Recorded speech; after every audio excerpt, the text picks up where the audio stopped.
여러분, 대한민국의 50대와 60대는 지금 인생의 중요한 갈림길에 서 있습니다. 젊을 때는 자산을 쌓고 미래를 그려나가는 과정이지만 지금은 그동안 모은 자산을 어떻게 관리하고 현명하게 활용할지를 결정해야 하는 시기입니다. 오늘날 대한민국 50대와 60대는 어떻게 자산을 관리하고 있을까요? 퇴직을 앞두고 있거나 이미 퇴직한 분들이라면 자산 관리에 대한 고민이 깊어질 수밖에 없습니다. 이번 글에서는 50대와 60대의 자산 현황을 심층 분석하고 이들이 어떤 전략을 통해 안정적이고 행복한 노후를 보낼 수 있는지 살펴보겠습니다. 1. 50대 앤드 60대의 자산 현황 분석. 1. 50대의 자산 축적의 정점, 그러나 높은 부채 부담. 50대는 자산 축적의 정점에 있는 시기입니다.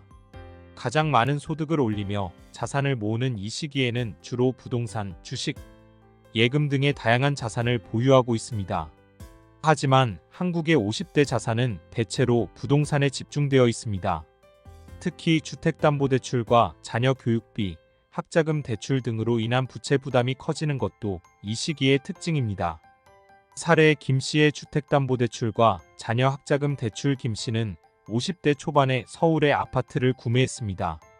주택담보대출을 통해 자산을 늘리는 데 성공했지만 매달 빠져나가는 대출 상환금은 그의 자산 관리에 큰 부담이 되었습니다. 또한 자녀의 대학 진학으로 인해 학자금 대출까지 떠안으면서 자산은 늘었지만 부채도 동시에 증가한 상황이 되었습니다. 김 씨는 높은 부동산 비중과 부채로 인해 앞으로의 자산 관리에 대한 고민이 깊어졌습니다.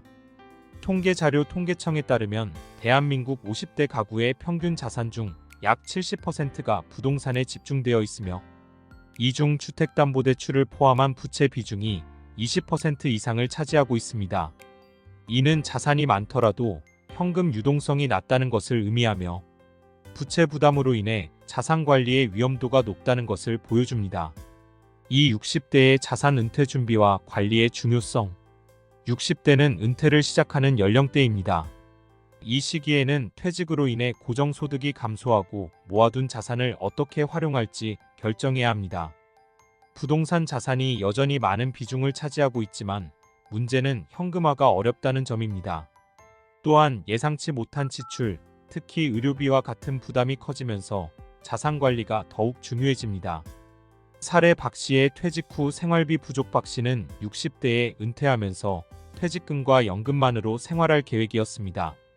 하지만 실제로 생활해보니 매달 필요한 생활비는 생각보다 많았고 고정 수입만으로는 부족했습니다. 부동산을 보유하고 있었지만 이를 현금화하지 못해 유동성에 큰 어려움을 겪게 되었습니다. 사례 이 씨의 어머니 간병비 부담. 이 씨는 60대에 어머니가 아프셔서 간병비를 부담하게 되었습니다.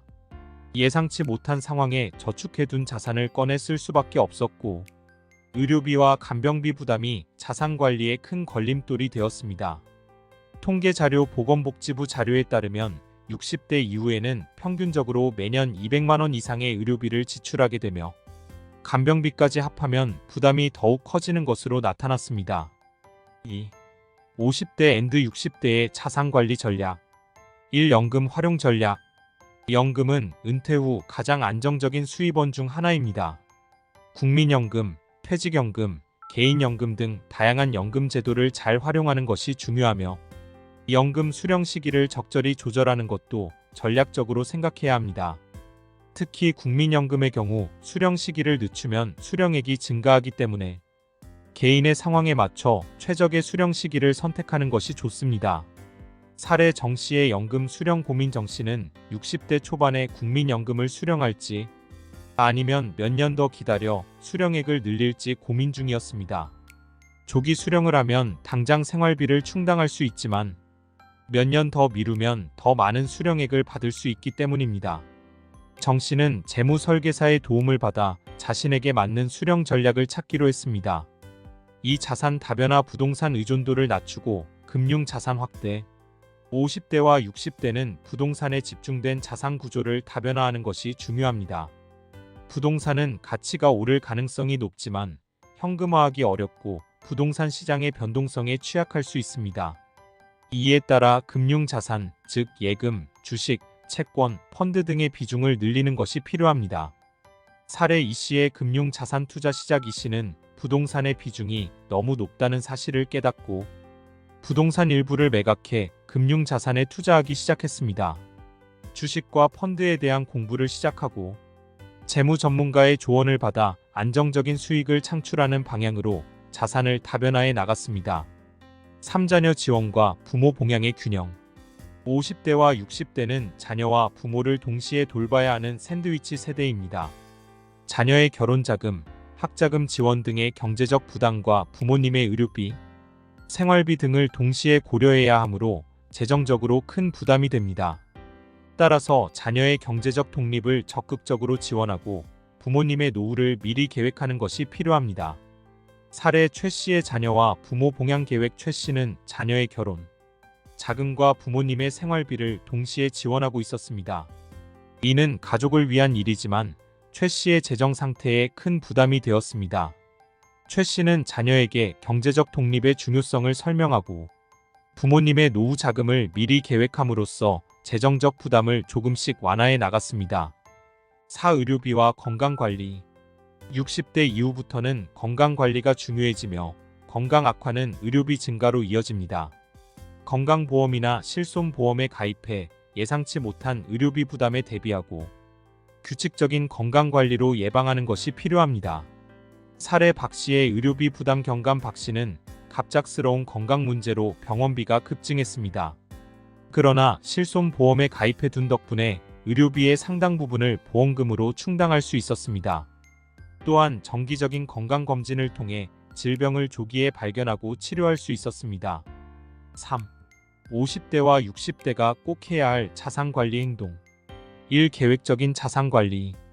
부동산, 금융자산, 부채, 예상치 못한 지출, 건강관리까지 종합적으로 고려한 자산관리 계획을 수립하세요. 자산을 다변화하고 부채를 관리하며 노후에 예상되는 지출을 미리 대비하는 것이 중요합니다. 이 장기적인 관점. 단기적인 수익에 집착하기보다 장기적인 안정성을 목표로 자산관리를 해야 합니다.